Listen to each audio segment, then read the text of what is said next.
आर्थिक व्यवस्था, रोजगार से संबंधित एक त्रिकोण, तीन मुद्दे जो बहुत निकट संबंध रखते हैं एक दूसरे से। रोजगार, दूसरा आर्थिक ढांचा, जीडीपी, आर्थिक दृष्टिकोण, और तीसरा खाद्य सुरक्षा।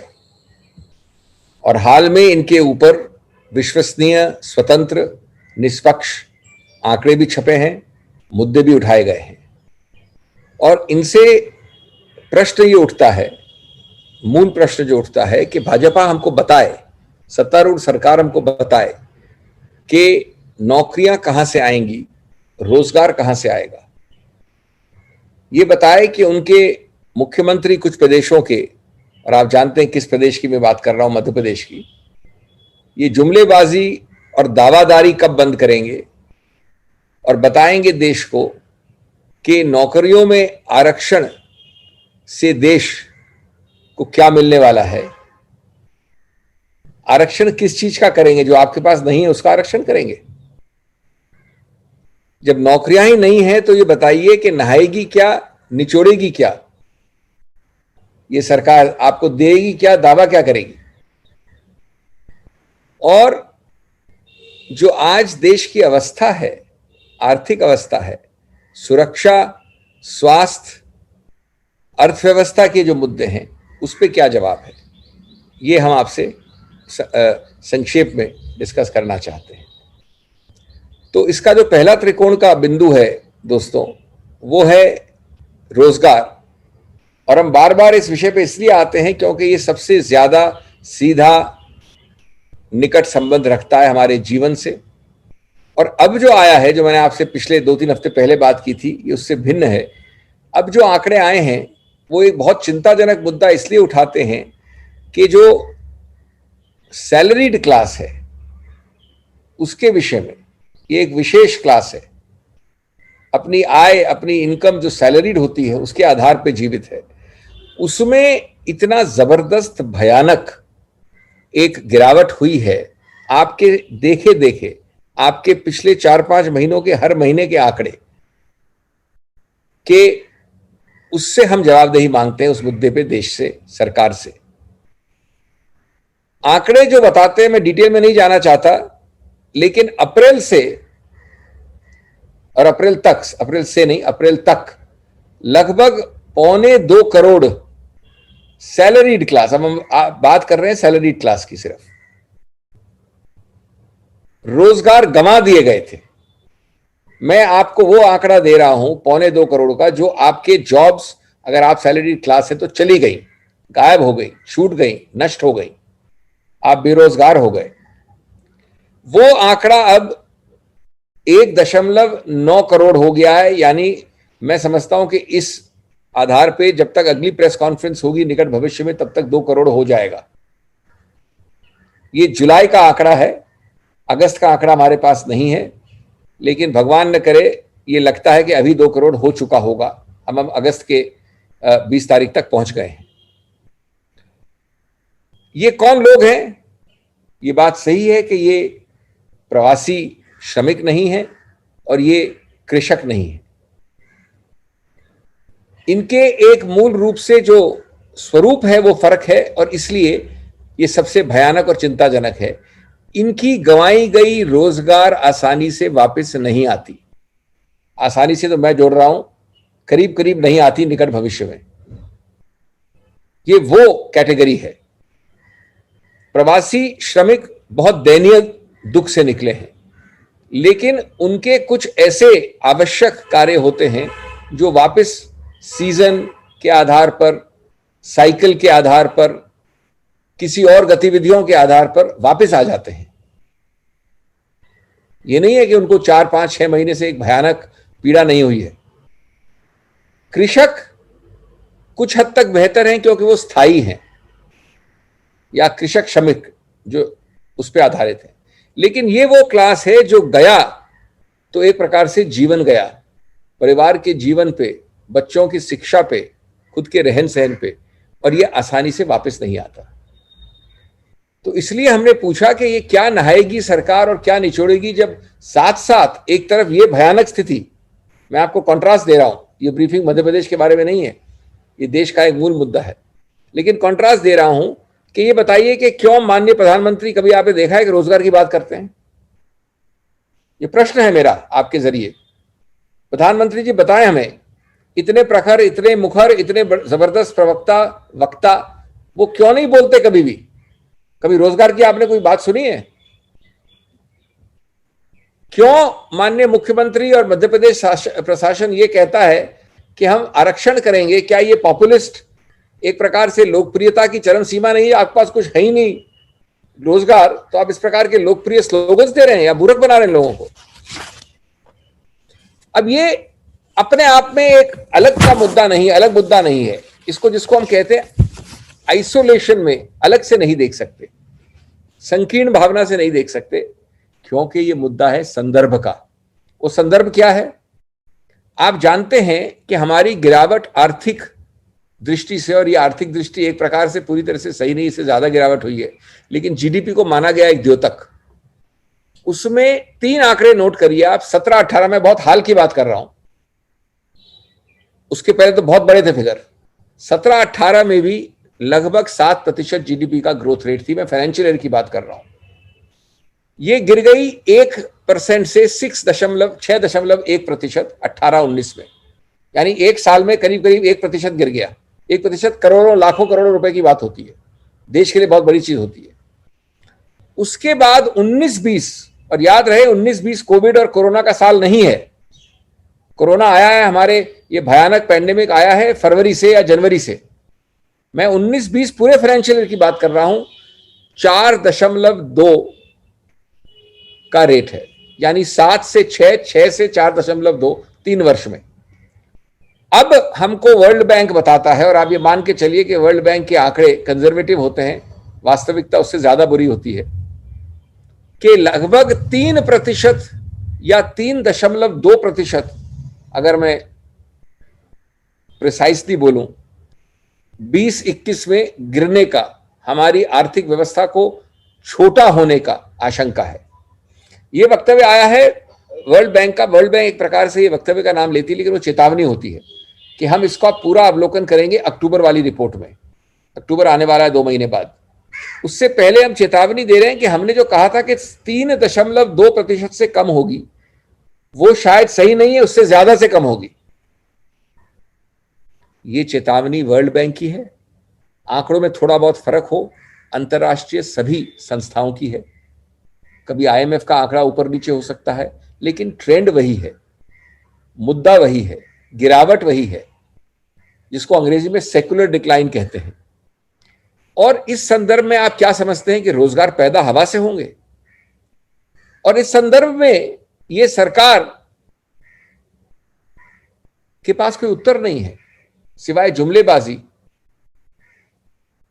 देश में मचाए हाहाकार कि राम भरोसे है सरकार, लेकिन याद रहे भगवान राम उन्हीं की मदद करते हैं जो अपनी मदद करते हैं।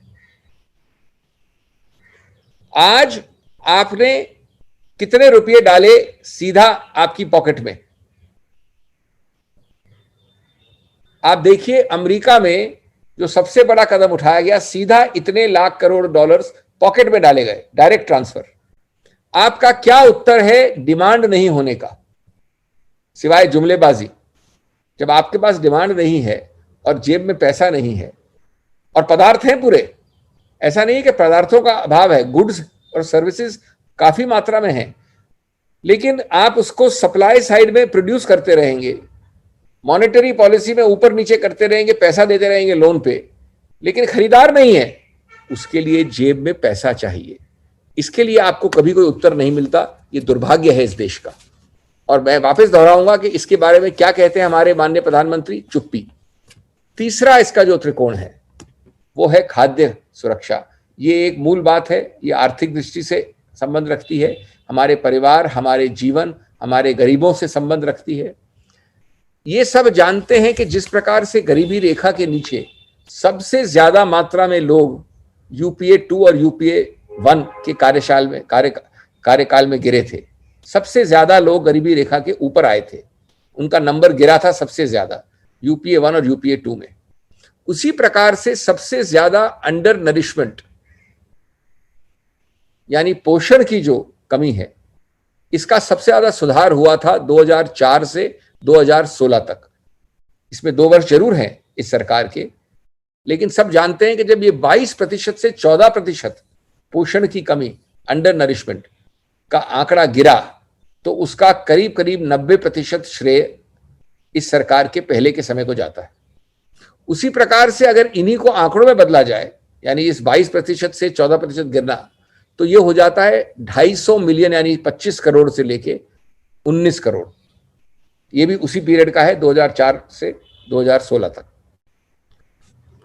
अब नई रिपोर्ट हुई है प्रकाशित पैंडेमिक के विषय में, संदर्भ में, कि लगभग 5 में से सिर्फ 2 लोगों को, जो प्रवासी श्रमिक थे, राशन मिला, खाने को मिला।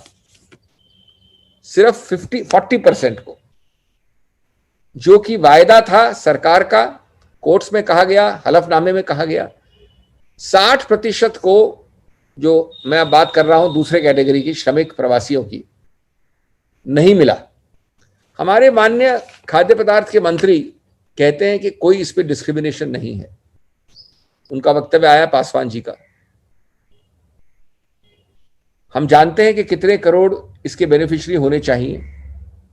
ये प्रकाशित रिपोर्ट जो आपके समक्ष मिलेगी हमारे डिपार्टमेंट से, उसमें लिखा है कि 40% से ज्यादा लोगों को, जो इस कोविड के वक्त में अत्यंत पीड़ा में हैं, नहीं मिला ये फायदा। इसकी जवाबदेही वो तीसरा त्रिकोण का तीसरा बिंदु जो है वो मांगता है। तो दोस्तों, मैं अपनी बात खत्म करना चाहता हूं ये कह के कि टाइम चला गया, अब ये जुमलेबाजी का, स्पष्टता से बात करने का समय आ गया है। Because the government is playing a cruel joke on all of us. The government is insensitive. It is reflective of a crumbling economy and a collapse as far as ideas to restore are concerned with the government. 3 points very briefly of a triangle, all highly interrelated to each other, have to be highlighted to you. The first is the extremely alarming new trend. And I am now talking of unemployment in a very specific sense about a segment, not the previous briefing we took some weeks ago. Unemployment, not generally, which is of course a very major, painful figure, and you have those figures. I'm not even giving it to you now. But unemployment of the salaried classes. And why it is extremely worrying is because these once lost are not restored virtually at all, or with great length of time elapsing, or with great difficulty. These jobs gone are gone. These children, these families, these ladies who cannot run their houses, afford education, and wallow in extreme pain are dependent on these salaried jobs. The figure has been consistently on a secular increase. I am not talking of 1 month, 1 day, 1 week. This trend is known to the government for 6 clear months from March, April to today. What have they done about it? One big zero. It is known because as early as April, the total figure of salaried class job loss was 1.7 crores. 17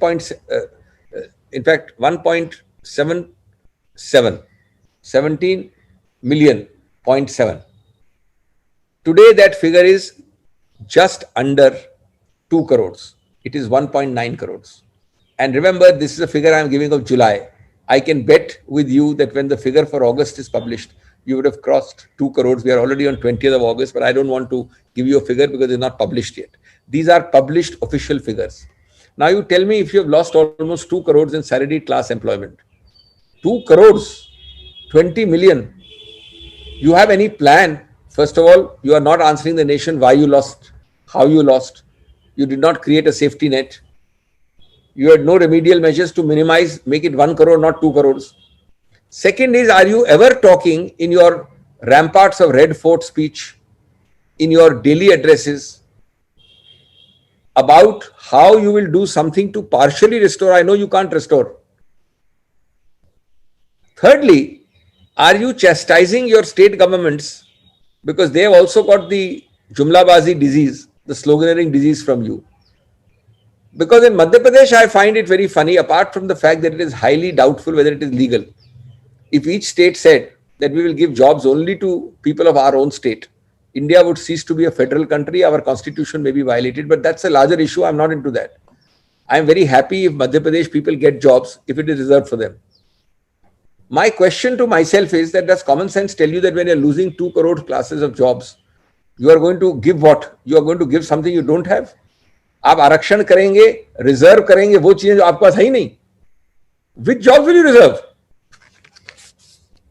The other aspect, friends, the second bindu of this triangle, as I said to you, is that this is not an isolation. You have to see it in a holistic perspective, and the holistic perspective arises from the context of the economy. Employment doesn't function outside of the economy. Now, I want to give you there was a secular increase in the previous point of unemployment of the salaried class from 1 to 1.5 crores to now close to 2 crores. Now you come to a secular decline. And I'm giving you at the peak of this government figures, 7% in 2017 and 18 is the GDP for 17-18 financial year, actual GDP, which is the best indicator of how the economy is doing. That becomes 6.1% in 18-19.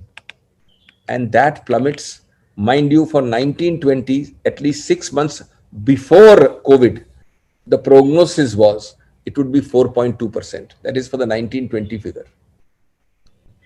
Now, a body like the World Bank itself had predicted that 2021, which you can say April 20 to March 21, which is after COVID or the start of COVID, the economy would contract by 3.2%.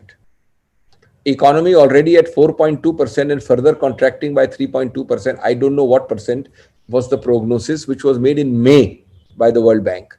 Roughly 1%, hopefully. Now they have given a warning that we will come out with our report in October. But this is a warning that our 3.2%, which we said, will be the reduction. Maybe too optimistic, the reduction will be more. So we are looking at possibly 0%, and we should be very happy and clapping if we don't have -%. If the World Bank is correct. The World Bank may not be too far off the mark because other institutions all converge. The figures may vary, but IMF or other institutions, experts converge. Whether it is 0% or 1% is a matter of detail, but there is a warning published by the World Bank which takes you in that direction. Again, my question is, are you clueless? Do you have any idea of the direction, momentum, pace, content? Does the Honorable Prime Minister ever speak on these issues, whether from Red Fort or on television? When he has these long meetings with his officials, does anything come out which is shared with the nation regarding tackling this scourge, the combined scourge of a secular decline in GDP, very likely to be 0% if it is not minus, coupled with a humongous exponential increase, a secular increase in unemployment of the salaried class, which jobs once lost will never be regained. My third point of this triangle is malnourishment, undernourishment, not enough nourishment. As you all know, and I'm not repeating the figures, the maximum number of people came out of the poverty line during UPA 1 and UPA 2. The numbers were humongous. 12-13% decline, or rather coming out from below to above the poverty line. The absolute numbers were crores. But also along with that, the maximum number of people who came out of malnourishment and undernourishment was during that period. The period being 2004 to 2016, no doubt includes 2 years of this government. But the figures will show that the remarkable improvement was 2004 to 2016. And just note two figures for undernourishment or malnourishment. 22% figure of 2004 became roughly 14%. I'm giving you rough figures in 2016. And the numbers which improved were from 253 million, which when they went down, improvement here means going down. That is 25 crores to 19 crores on the same period, 0406 to this period. Friends, in that context, there is a third report published today, which is why we are adding it to this press conference. For the specific segment, and remember, we have food surpluses.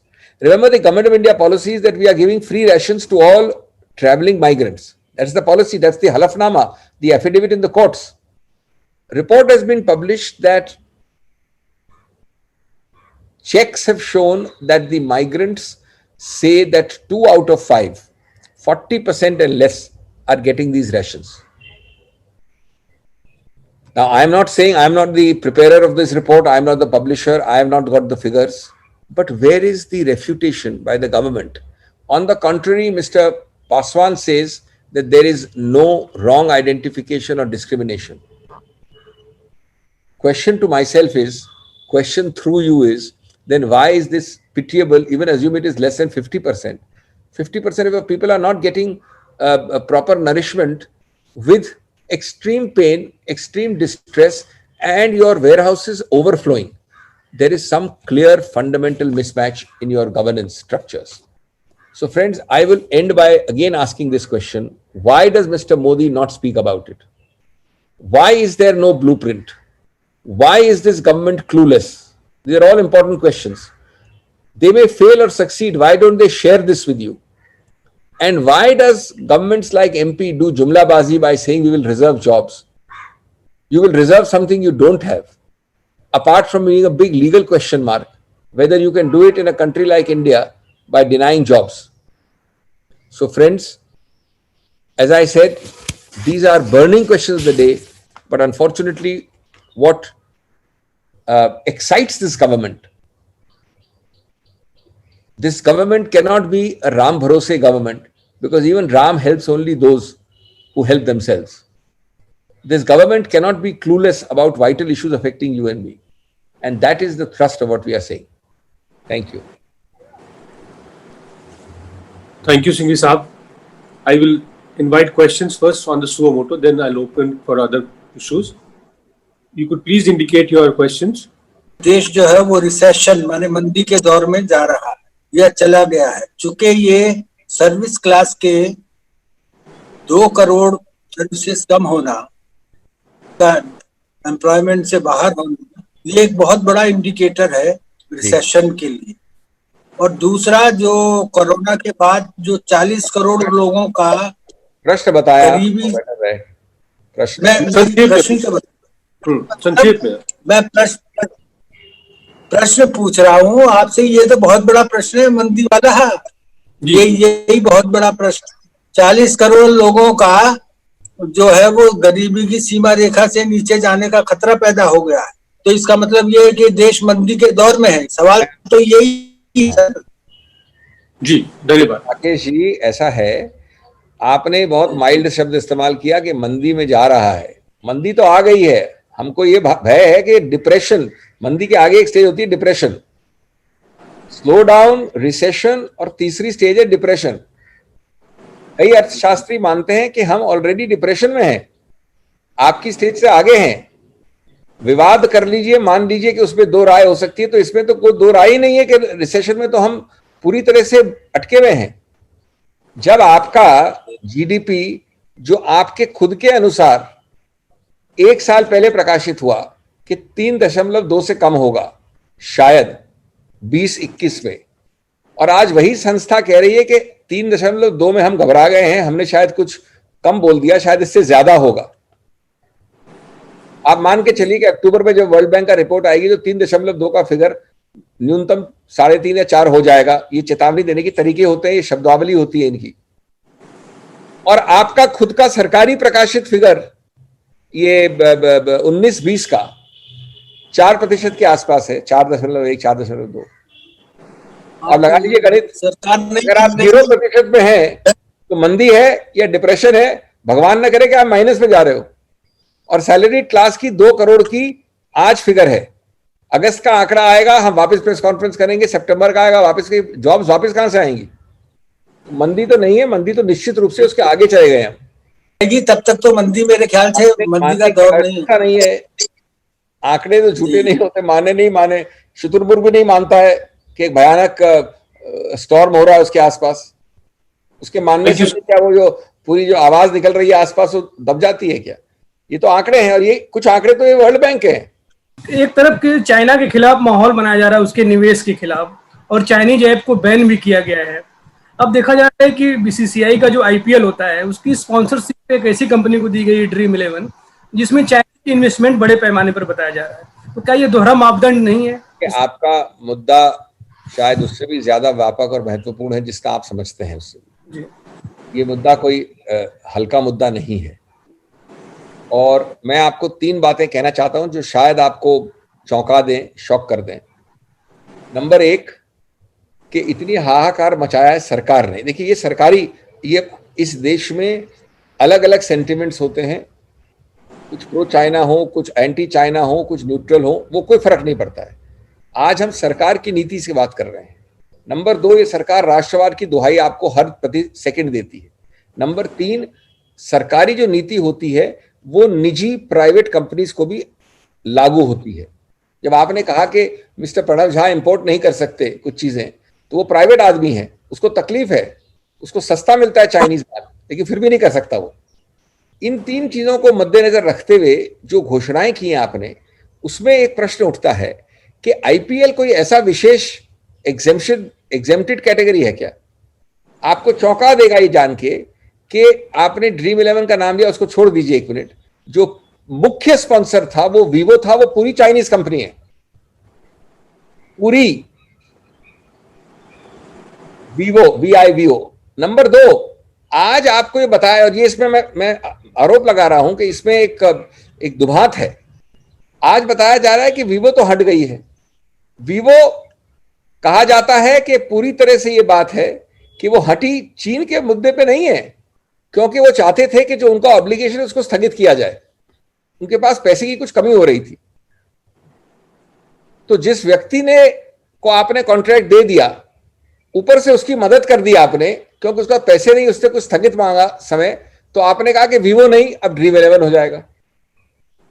अब जो dream 11 है, मैं भारतीयों की बात नहीं कर रहा हूं, उसमें 100 मिलियन कितना होता है? 10 करोड़ रुपये नहीं, डॉलर, यूएस डॉलर्स चीन के हैं डायरेक्टली उस कंपनी में। मना नहीं है, स्वीकार है। अब आप आत्मनिर्भर की बात करते हो, मैं सरकार पे आरोप लगा रहा हूं सीधा। मैं किसी निजी कंपनी से बॉदर नहीं करता, मैं चीन से भी बॉदर नहीं करता। इस सरकार की नीति के लिए क्या इतने नपुंसक ही सरकार ये चुप रहती है? कि क्या विशेषता है इसमें कि 100 मिलियन की कंपनी आधार यूएस डॉलर्स वाली के बारे में आप चुप हैं? कोई नीतिगत स्टैंड नहीं है, आत्मनिर्भरता के हमारे को लेक्चर देते हैं। और ऐसे कई और उदाहरण हैं, मैंने 2 नाम लिए आपसे। ऐसे कई उदाहरण हैं जहां पर अवहेलना की गई है, आंख मिचाई गई है। और आप जानते हैं आईपीएल और उस पूरे क्षेत्र में 1-2 जो बहुत विशेष नाम हैं, वो नाम कहां से शुरू होते हैं? एक हमारे पश्चिमी स्टेट से, गुजरात से। वो कार्यकारिणी में और जगहों पे बहुत मुख्य स्थान रखते हैं। उनके निकट लोगों का कितना जबरदस्त अधिकार क्षेत्र है। क्रिकेट में आखिर जो ये लोग हैं जो समिति में हैं, जहां तक पावर का निर्णय का सवाल है, ये निश्चित रूप से एक मुद्दा है। और जब आप ये कर रहे हैं कि सबको भाषण दे रहे हैं चीन के बारे में, तो कम से कम इसमें जवाबदेही तो मांगिए। धन्यवाद। I can speak in English also because otherwise it will be asked separately. जी जी। In English very quickly. I think it's an important question raised. You have underestimated perhaps the importance of your own question, because it has much larger ramifications. We are not concerned with individual sectors, individual subjects, individual companies. We are concerned with the government of India as the supposed protector of our national ethos. This is the government, this is the Prime Minister, this is the Home Minister who gives us lectures every second about nationalism, patriotism. He purportedly tests it. We all know that sentiments about China may vary in this country, but we have a national endeavor to do.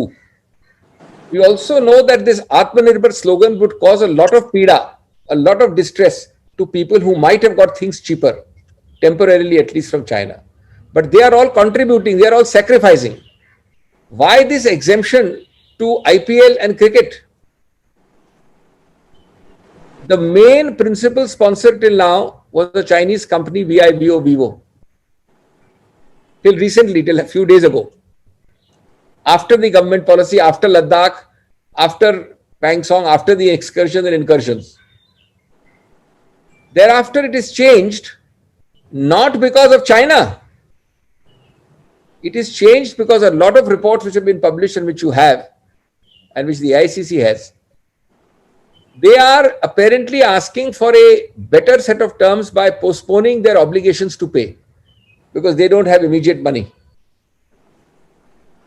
Now you get them off the hook by not only first having a principal sponsor who's Chinese, but also letting off a Chinese company, that's a fully Chinese company, mind you, and giving it to another company which admittedly has 100 million US dollars, mark my words, 100 million US dollars, 10 crore US dollars, not Indian rupees, investment of the Chinese entities.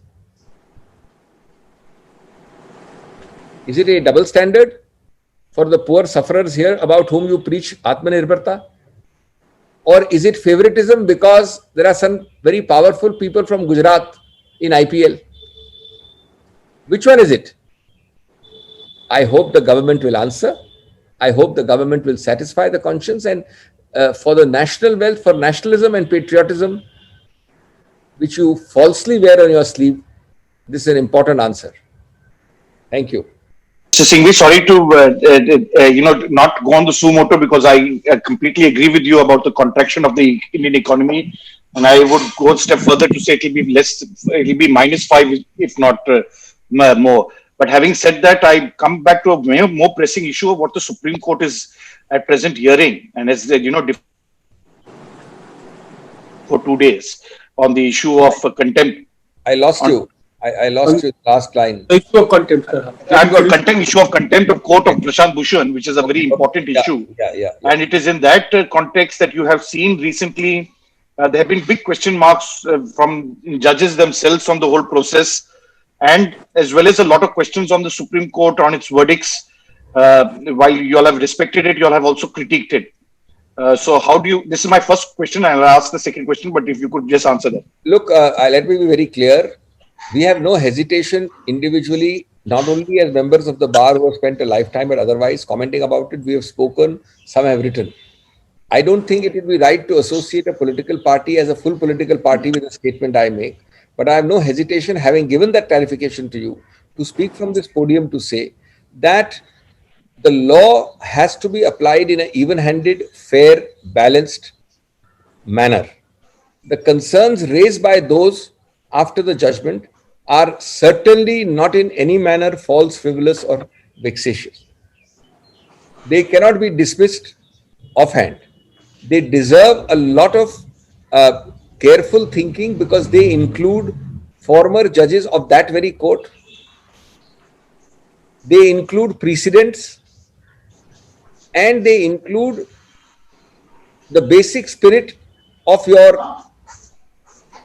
the Supreme Court chest being larger than any other chest in India, shoulders being wider than any other shoulder in India. I think these are all issues which I would not like to officially associate my party, because the party would require a resolution or something like that. So it should not be said tomorrow that I committed the party. But the sentiment is very clear, and I've articulated it from the podium, especially as a person who spent a lifetime in law. Now there is today itself, in a continuing series of statements, why a fourth facet, that it should be considered by a larger bench. Now, all those are technical issues which should be considered. There is no hurry. And the speed also, I would say with greatest humility, is very worrying. The speed creates part of the problem. The right thing done in the wrong way, the wrong thing done in the wrong way, these are all facets to be seen. Thank you. So, इसको हिंदी में भी कहें. देखिए, मैं एक स्पष्टीकरण से शुरू करूंगा. हम लोगों को, और विशेष रूप से मेरे जैसे लोग जिन्होंने इस सेगमेंट में, इस सेक्टर में कानून कह लीजिए, न्यायपालिका कह लीजिए, एक जीवन बिताया है. विधायिका में भी जहाँ कानून बनते काफी समय बिताया है. हमने कोई झिझक नहीं पाई है इसमें टिप्पणी देने में, लिखने में, बोलने में. बड़े स्वतंत्र रूप से बोले हैं. मैं ये जरूर कहूंगा कि एक औपचारिक रूप से एक पार्टी को उससे जोड़ना, कमिट करना सही नहीं होगा, क्योंकि उसके लिए एक रेजोल्यूशन चाहिए या ऐसा कुछ दस्तावेज चाहिए. लेकिन मुझे कोई झिझक नहीं है बोलने के लिए इस पोडियम से, इस AICC पोडियम से, कि ऐसी प्रक्रियाएं बहुत बहुत आवश्यक है, अति आवश्यक है, उसको एम्फसाइज पूरा नहीं कर सकते हम, कि संतुलित हो, उनकी दिशा और उससे ज्यादा उनकी स्पीड, उनका स्तर, उनकी गति बहुत ध्यान से देखी जाए। और किसी रूप से ये प्रश्न चिन्ह जो आता है कि उच्चतम न्यायालय से ज्यादा बड़े कंधे नहीं होने चाहिए किसी के, उच्चतम न्यायालय से बड़ी छाती नहीं होनी चाहिए, उस संदर्भ में, और आखिरी बिंदु है जो पुराने प्रेसिडेंट्स है उच्चतम न्यायालय के इसी विषय में, उन सबको मद्देनजर रखते हुए जिस गति से कुछ चीजें हो रही हैं, और अगर लगभग सैकड़ों लोगों ने ये कहा है, जिसमें कि कई वरिष्ठ सेवानिवृत्त व्यक्ति हैं इसी न्यायपालिका के, आज भी उस श्रृंखला में जुड़ते हुए कहा गया है कि एक पांचवा बिंदु है कि क्यों इसको आप ये नहीं सोचते कि एक बड़ी खंडपीठ, संविधान वाली खंडपीठ 5 जजेस की या उससे बड़ी, इसका निर्णय करे। तो मैं समझता हूं ये सब मुद्दे हैं जिनको आप सिर्फ नकार नहीं सकते, इनको आप माने ना माने, इनको ध्यान से समय बिताकर कंसिडर करना आवश्यक है, और जल्दबाजी से कोई ऐसा संदेश नहीं हो जिससे कि संदेश गलत हो और इस पूरी संस्था पे बिना मतलब के लिए आघात हो या प्रश्न चिन्ह हो। कहेंगे जिस तरह से गुरुग्राम की जो हालत हुई है, वहाँ बच्चे पानी में तैर रहे हैं, सड़क ध्वस्त हो गए, घर गिर रहे हैं, मकान ढह रहे हैं, और आम जनमानस को बहुत जो है समस्या का सामना करना पड़ रहा है। मिलेनियल सिटी है Gurugram, it's suppose to be the software hub, all multinationals are there, Hindi English दोनों sir? Yes, I will tell you in both languages. I think you are first of all asking the question of the wrong person. This question has to be vigorously, persistently, tenaciously asked for the Karta Dhartas of Delhi and Haryana, which I consider to be one continuity. Let us not consider Delhi separate and Gurugram separate. You and I both know the number of people, relatives, friends who treat it as one city. We also know the concept of NCR.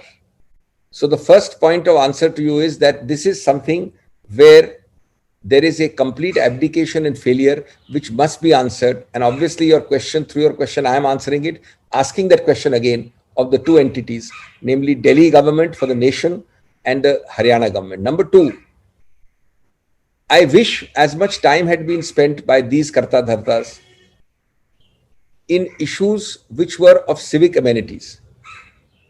You are given a jumla every day by both these entities. I'm squarely making the point about Dream City, Millennium City, foreign investment. That's the context you have to see it in. Latest facilities. What is that? Smart city. Now, with that, you have to compare this Jumla Baji and reality. I wish 1/10 the time had been spent, and this is now recurring for so many years with this. Whereas you are trying to create a whole hawa about what you have done about investment. The Haryana government says it every day, and the Delhi government, that is not the Delhi, but the national government says it every day. There is no jawabdehi. There is no heads have fallen. No penalties have accrued, and everybody is being made a fool of. मैं आपको प्रश्न को बहुत महत्वपूर्ण समझता हूं, और मैं समझता हूं कि इसका पहला बिंदु है कि ये प्रश्न आप गलत लोगों से पूछ रहे हैं। राष्ट्रीय सरकार और हरियाणा सरकार एक कंटिन्यूटी है जहां तक गुरुग्राम का सवाल है। कुछ लोग मानते हैं कि चंडीगढ़ तक कंटिन्यूटी है, लेकिन वो छोड़ दीजिए। गुरुग्राम तो निश्चित रूप से दिल्ली ही माना जाता है, एनसीआर है। वहां के लोग दिल्ली को मानते हैं, दिल्ली के लोग गुरुग्राम को मानते हैं, एक शहर है। यहां के दो जो कर्ता धर्ता हैं, उनसे आपको क्या जवाब मिला? मैं आपको चुनौती देता हूं कि आप प्रधानमंत्री से पूछ लीजिए। पहली बात तो आपको पूछने नहीं देंगे क्योंकि आपसे वार्तालाप नहीं होगा। शायद आप उस कैटेगरी में नहीं आते जिन लोगों से वार्तालाप करते हैं वो कभी कभी साल में एक बार। दूसरा, अगर तुक्के से आपको मिल गया तो जवाब आपको मिलेगा किसी विदेशी निवेश का, किसी स्लोगन का, किसी जुमला का। इस पे जवाब नहीं मिलेगा कि वहां की जो आम आदमी की, जिसको सिविक एमेनिटीज कहते हैं, उनकी स्थिति है, उस पर जी दीजिए। यही चीज आप ट्राई कर लीजिए तो माननीय मुख्यमंत्री वहां के कोई अजीबोगरीब जवाब देंगे आपको। किसी धार्मिक फंक्शन का जवाब भी मिल सकता है आपको इसके प्रत्युत्तर में। तो जो मैंने कहा कि हाहाकार मचा है सब जगह, राम भरोसे है सरकार, जो मैंने आर्थिक स्थिति के लिए अपनाया था वो इसमें तो 100% अप्लाई करता है। और चौथा बिंदु, ये सब तब हो रहा है जब आप बड़े बड़े जुमलों में क्या कह रहे हैं कि ये पूरा रीजन है, इलाका है। अगर आपकी राजधानी में ये हालत है तो ड्रीम सिटी कहिए, स्मार्ट सिटी कहिए, सबसे ज्यादा विनिवेश कहिए, टॉप कॉर्पोरेट्स, हम जानते हैं वहां पर टॉप कॉर्पोरेट्स पहले ही बुलावे में आ गए हैं। कोरियन से लेके जापानी, अंग्रेज से लेके अमेरिकन काफी मात्रा में थे पहले वहां पर। तो आपने उनका क्या जवाब किया है सिवाय ये सब जुमले बनाने के, और मूल स्थिति पे कोई ध्यान नहीं दिया है। और एक आदमी, अंतिम पॉइंट, एक आदमी बता दीजिए जो महत्व का हो, जिसकी कुर्सी गई है इसके लिए। अब मैं आपके सामने कहूं कि मुख्यमंत्री की कुर्सी जानी चाहिए, उसका क्या फायदा होगा? मुख्यमंत्री को छोड़ दीजिए, मुख्यमंत्री से 3 लेवल बिलो कोई तो होगा। सर मेरा सो मोटो पे था सवाल। अभिषेक जी, बिलाल सब्जवारी अर्ज कर रहा हूँ बोलिए, स्वराज एक्सप्रेस से। हाँ बोलिए। मैं पूछ रहा था, जिस तरह से आपने जो आंकड़े रखे और ये आंकड़े सरकार के और वर्ल्ड बैंक के माध्यम से आए हैं, जिसमें जीडीपी का भी आपने जिक्र किया, नौकरियों को भी जिक्र किया और जो संभावित परिस्थितियां उनका भी जिक्र किया, और आपने कहा कि मंदी तो बहुत आगे जा चुके हैं, डिप्रेशन की स्थिति है। तो क्या आने वाले समय में पार्टी से किसी प्रकार की फाइनेंशियल इमरजेंसी के रूप में भी देखती है? देखिए, पहली बात कि जो मेरी आज की ब्रीफिंग थी उसकी एक विशेषता है कि ये सब बिंदु 2 दिन पुराने हैं। जितने बिंदु हमने उठाए हैं ये पुराने बिंदु नहीं हैं, ये नए आंकड़े हैं जो नए प्रकाशित हुए हैं। आप जानती हैं उन संस्थाओं के नाम, कहीं वर्ल्ड बैंक है, कहीं CMIE है, सैलरी क्लास का नया है, पोषण की कमी का मुद्दा नया है। तो ये सिर्फ एक जनरल बात नहीं है, नंबर 1। और ये 2-3 दिन में जो आंकड़े हमें मिले उसकी बात कर रहा हूं। नंबर 2, आप समझते हैं कि शब्दों से आर्थिक स्थिति बदलती है। आप उसको रिसेशन, मंदी कह लें या डिप्रेशन कह लें, और आप समझते हैं कि घोषणा करने से आपातकाल आता है। आपातकाल, जिसको आप वित्तीय आपातकाल कह रहे हैं, इससे बड़ा वित्तीय आपातकाल क्या हो सकता है? मैं संवैधानिक रूप से बात नहीं कर रहा हूं, हमारे संविधान में एक प्रावधान है वित्तीय आपातकाल का। तो कहीं ऐसी रिपोर्ट नहीं होनी कि सिंघवी साहब ने एक चिंता फैला दी कि फाइनेंशियल इमरजेंसी होने वाली है। मेरा प्रश्न मूल है कि जहां की जीडीपी ग्रोथ रेट 0 या 1% है या होने वाली है इस वर्ष, जहां का बेरोजगार सिर्फ एक सेगमेंट का सैलरी क्लास जो वापस नहीं आता है 2 करोड़ के आसपास है, जहां पर आपको कोई उत्तर नहीं मिलता सिवाय लाल किले के रैम्पार्ट्स पे जुमले और स्लोगन्स और आत्मनिर्भर जैसे वर्ड्स, तो उसमें आपातकाल में जो वास्तविक जमीनी आपातकाल है और जो संवैधानिक आपातकाल है उसमें क्या फर्क है? मेरा सवाल यह है कि आईटी मामलों के जो अध्यक्ष हैं पार्लियामेंट्री स्टैंडिंग कमेटी के शशि थरूर जी, उन्होंने फेसबुक विवाद पर समन करने की बात कही और उसके बाद पूरी बीजेपी हमलावर है। निशिकांत दुबे ने विशेषाधिकार हनन का नोटिस दिया। आज राज्यवर्धन सिंह राठौर ने भी लोकसभा स्पीकर को लिखा है कि बिना विचार विमर्श किए समन भेजने का अधिकार नहीं है उनको। ये भी बहुत महत्वपूर्ण मुद्दा है और इसके पहलू आपके प्रश्न से भी ज्यादा आयाम व्यापक रखते हैं। क्यों? और मेरे को भी कुछ अनुभव है, मैं भी एक संसदीय समिति का अध्यक्ष रह चुका हूं। नंबर 1, इसका मूल मुद्दा जो आपके प्रश्न से भी ज्यादा आगे जाता है वो है कि ये बीजेपी की प्रवृत्ति, उसका चाल चरित्र और पहचान, कि जैसे ही हो आप सप्रेशन में लग जाओ, दबाने में। ये पहली बार नहीं है। आप जानते हैं कितने मुद्दों पे ये हुआ है कि मुद्दा उठाओ नहीं, मौखिक रूप से लाओ नहीं, उससे पहले दबा दो उसको। नंबर 1, आपको इतना क्यों भय है कि आप मुद्दे को नहीं देख रहे हैं, आप प्रोसीजर को देख रहे हैं? नंबर 2, नंबर 3, ये आपको किस क्लास में पढ़ाया गया कि एग्जैक्ट मुद्दा एजेंडा में लिखने से पहले अध्यक्ष संसदीय समिति का अनुमति लेता है सब मेंबरान से? मैं जानना चाहूंगा कि आपकी बीजेपी की भी समितियां हैं, किसी और चेयरमैन से बुलवाइए। ये संसदीय समिति ना आपके लिए बनी थी ना हमारे लिए बनी थी। और मैं एक अध्यक्ष, पूर्व अध्यक्ष होने के आधार पर ये कह सकता हूं आपको कि जो काम संसदीय समिति में होता है अपनी राजनीतिक लकीरों से ऊपर उठ के, वो इतना ज्यादा प्रशंसनीय है और मैं समझता हूं वो मूल आधार है हमारे संसदीय प्रणाली का। नंबर 4, उसको कमजोर कौन कर रहा है? बीजेपी। पिछली बार भी हुआ था दूसरी समिति में, आपने 2-3 लोगों को एक सौंप दिया है काम कि भाई आप समिति का काम हो या नहीं हो, आपका काम है कि समिति का काम चले नहीं, आपको मेंबर इसलिए बनाया गया है। तो ये मुद्दे जो हैं ये आवश्यक है समझने के लिए। अभी हम इसके मेरिट्स पे कुछ नहीं बोलेंगे क्योंकि ये संसदीय समिति डिसाइड करेगी प्रिविलेजेस वाली, लेकिन मैं अपने सैद्धांतिक नियमों के आधार पर बोल रहा हूं कि ये कहना कि अध्यक्ष को ये अधिकार क्षेत्र नहीं है, ये मुझे सही नहीं लगता। हाँ, ये बात जरूर है कि अगर अध्यक्ष महोदय ने बहुत बड़ा उल्लंघन किया प्रिविलेजेस का और उसी तरह से दुबे साहब ने अगर किया है तो संसदीय समिति निर्णय करेगी, लेकिन ये प्रवृत्ति जो है कि शुरुआत से रोकना, इस प्रवृत्ति पे एक रोक आनी चाहिए। It's about the case of Sushant Singh Rajput, where the CBI inquiry was ordered yesterday. You appeared on behalf of the Maharashtra government, so not asking about that, but asking you that has it thereby set a new precedence? Has it set a benchmark? Because your by and large submission was that if the incident of occurrence happens in a particular place, the local authority or local police station will be liable to investigate that rather than having Bihar police to do it, because the Supreme Court has held that up, saying that the FIR was correct. Can I respond, Samia? Yes, sir. I have, as counsel, spoken on it after the judgment yesterday to 6 channels.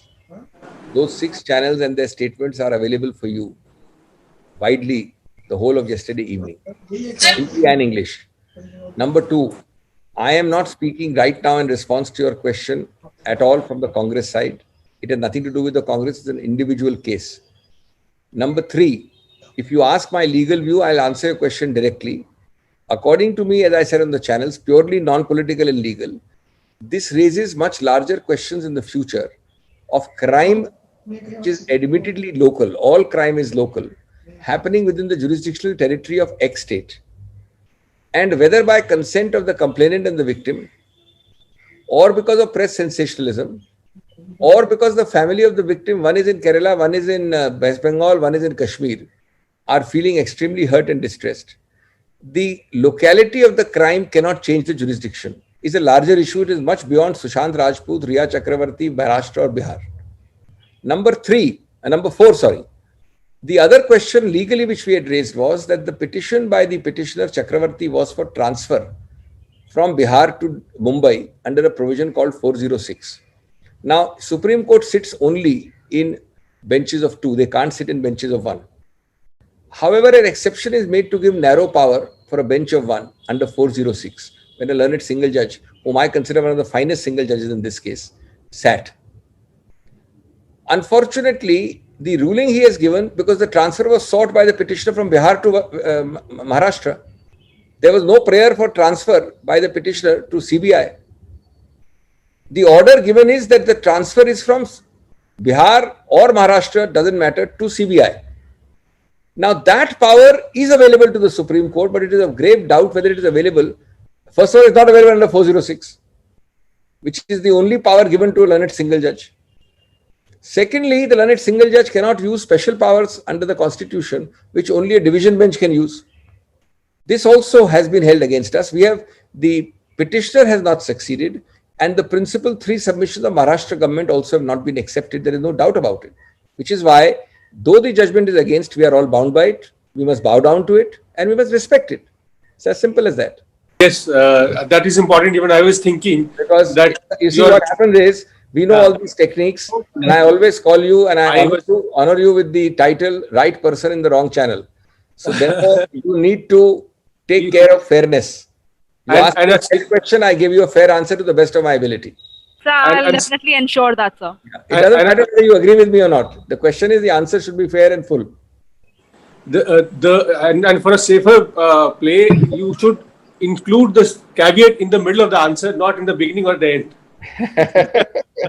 Everything can't be controlled by this poor girl, but she's very fair, at least in our briefings. I know, sir. I say on that.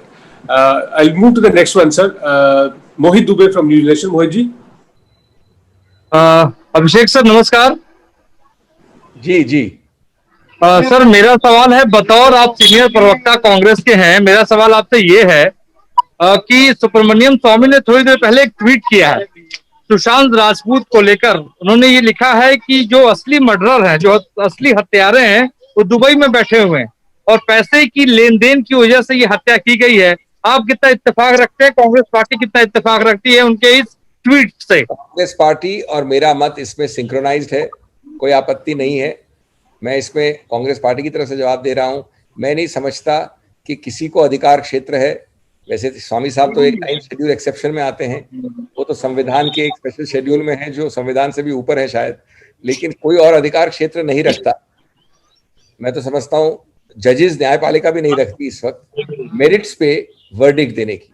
मैंने इसको औपचारिक रूप से, सरकारी रूप से, और मैं अब इस पार्टी पोडियम से भी बोल सकता हूँ, नॉट सरकारी, सॉरी, औपचारिक रूप से, ऑफिशियल रूप से आपके पोडियम से बोल सकता हूँ कि मेरा देखना है कि पिछले 1.5-2 महीने में हर चैनल, हर कमेंटेटर, हर आम आदमी, हर विशेषज्ञ, हर डॉक्टर, हर एंकर, जज, जूरी और एग्जीक्यूशनर सब बन गया है।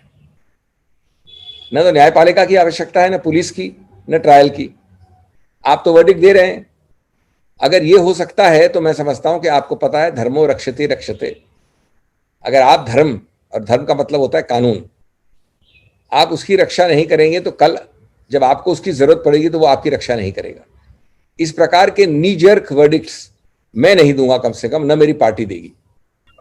मेरा क्वेश्चन ये है कि आज former prime minister Rajiv Gandhi का जन्मदिन है जी। तो राजीव गांधी देश के लिए जो सपना देखा था, आज prime minister Narendra Modi lead government उसको क्या आगे बढ़ाया या पीछे चला गया, या क्या आपका इसके ऊपर कमेंट चाहिए? देखिए, आपका प्रश्न बहुत व्यापक है, एक कमेंट से ये निर्धारित नहीं हो सकता, उत्तर नहीं दे सकते। लेकिन आपके प्रश्न में अपने आप उत्तर निहित है। आप जानते हैं उत्तर, और आपका प्रश्न भी उसी पे आधारित है कि अगर कोई अंधा भी हो, बहरा भी हो, गूंगा भी हो, तो वो ये नहीं कहेगा कि जो उनका कार्य, जो उन्होंने उपलब्धियां की, जो जमीनी कार्य किए, और या जो उनका दूरगामी स्वप्न था, वो लेश मात्र भी, आंशिक रूप से भी आगे बढ़ाया जा रहा है, या उसकी दिशा और गति भी उस प्रकार है। क्या आप समझते हैं, मैं आपको ज्यादा नहीं बोल सकता इसमें क्योंकि लंबा एक विषय है, लेकिन जो पारदर्शिता दिखाते थे राजीव गांधी, जो खुलापन, उनके सबसे ज्यादा बड़े शत्रु भी यही कहेंगे कि उनसे अगर बात कर लें, उनसे उनकी एक्सेसिबिलिटी, उनसे बात करने का और उनसे उत्तर लेने का मजा, करेक्ट, ये आपको लगता है कि आगे बढ़ाया जा रहा है पिछले 6-7 साल में? जैसा मैंने कहा, अंधा बहरा गूंगा भी नहीं कहेगा ये। दूसरा ले लीजिए कि आप समझते हैं कि जिस प्रकार से सबको साथ लेने की उनकी प्रवृत्ति थी, बल्कि मैं तो हम लोग तो कई लोग उनकी निंदा करते थे कि आप बहुत ज्यादा ये करते हैं, ये प्रवृत्ति कुछ ज्यादा है, उससे नुकसान होता है गणतंत्र को, और वो हंस के उस बात को अलग कर देते थे। क्या आपको लगता है वो प्रवृत्ति बढ़ रही है इस देश में? नंबर 3, क्या जो भय की प्रवृत्ति थी उस वक्त, जिसको सिर्फ आप एब्सेंट फियर कह सकते थे, फियर नाम की कोई चीज नहीं थी, वो आपको अब लग रही है बढ़ रही है? इस तरह के मैं सैकड़ों आपको उदाहरण दे सकता हूं। तो उसकी बात करने का फायदा नहीं है कुछ भी।